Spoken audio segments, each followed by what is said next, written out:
உமா ரமணன் அவர்களோட மறைவுக்கு பிறகு அவங்க சம்பந்தப்பட்ட பொருட்களை அவங்க ஹஸ்பண்ட் ரொம்பவே முக்கியமான ஒரு பொருளாக பண்ண போறாரு அப்படிங்கிற மாதிரியான தகவல் தான் சமீபத்தில் தெரிய வந்திருக்கு. அது என்ன அப்படிங்கிற கம்ப்ளீட் டீட்டெயில் தான் இந்த ஒரு வீடியோவில் நம்ம பார்க்க போகிறோம். பிரபல பின்னணி பாடகி உமா ரமணன் அவர்களை நம்ம எல்லாருக்கும் ரொம்பவே நல்லா தெரியும். ஏகப்பட்ட பாடல்கள் பாடியிருக்காங்க. நிழல்கள் அப்படிங்கிற படத்தில் பூங்கதவே தாழ்த்திரவாய் அப்படிங்கிற பாடலின் மூலயமா தன்னோட இசை பயணத்தை ஸ்டார்ட் பண்ணியிருந்தாங்க. அந்த ஒரு பாடல் மிகப்பெரிய வெற்றி பெற்று இவங்களுக்கு ஏராளமான ரசிகர்களை கொடுத்துருந்துச்சு. அதுக்கப்புறம் தொடர்ந்து ஆயிரக்கணக்கான பாடல்கள் பாடி தன்னோட காந்த குரலால் ரசிகர்கள் எல்லாத்தையுமே கட்டி போட்டு வச்சிருந்தாங்க. இது மட்டும் இல்லாமல் கிட்டத்தட்ட 6000க்கும் மேற்பட்ட மேடைகளில் கச்சேரிகள் நடத்தியிருக்காங்க, டிவி ஷோஸ் பண்ணியிருக்காங்க. இப்படி ஏராளமான விஷயங்கள் பண்ணி ரசிகர்களை என்டர்டெயின் பண்ணி இசைத்துறைக்கு ஒரு மிகப்பெரிய பங்காற்றியிருக்காங்க அப்படின்னு தான் சொல்லணும். இசைத்துறையில் சிறந்து விளங்கிய உமா ரமணன் அவர்கள் கொஞ்ச நாளைக்கு முன்னாடி உடல்நலம் சரியில்லாமல் இறந்து போயிருந்தாங்க. அவங்களோட மறைவு அப்படிங்கிறது உண்மையாக யாராலையுமே ஏற்றுக்க முடியலை அப்படின்னு தான் சொல்லணும். அந்த அளவுக்கு எல்லோருமே தங்களோட கண்டோலன்ஸை ஷேர் பண்ணிட்டு இருந்தாங்க. அவங்க கூட இருந்த பியூட்டிஃபுல்லான மெமரிஸையும் ஷேர் பண்ணி வந்துட்டு இருந்தாங்க. உமா ரமணன் அவர்களோட மறைவுக்கு அப்புறம் அவங்க கூட இருந்த நிறைய செலிபிரிட்டிஸ் அவங்கள பற்றி ஷேர் பண்ணி வந்துட்டு இருக்காங்க. அண்ட் அவங்களுக்கு ரொம்ப வேண்டப்பட்டவங்க நிறைய பேர் அவங்கள பற்றி ஷேர் பண்ணிட்டு இருக்காங்க. அண்ட் அது மட்டும் இல்லாமல் அவங்களோட லைஃப்பில் நடந்த ரொம்பவே இம்பார்ட்டண்டான மொமெண்ட்ஸ்லாம் நிறைய விஷயங்கள் தெரிய வந்துகிட்டு இருக்கு. அண்ட் அது எல்லாத்தையுமே நம்ம வீடியோவை பார்த்து வந்துட்டு இருக்கோம்.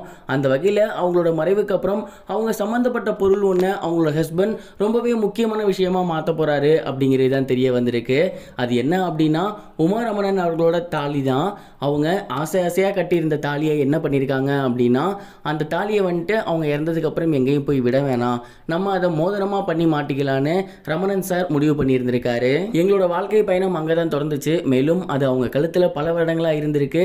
அவங்க மறைவுக்கு அப்புறம் அவங்க நினைவாக என்னோட கையிலே அது இருக்கட்டும் அப்படின்னு மோதிரமாக அதை பண்ணி போட போறாரு அப்படிங்கிற மாதிரியான தகவல் வெளியாகி இருக்கு.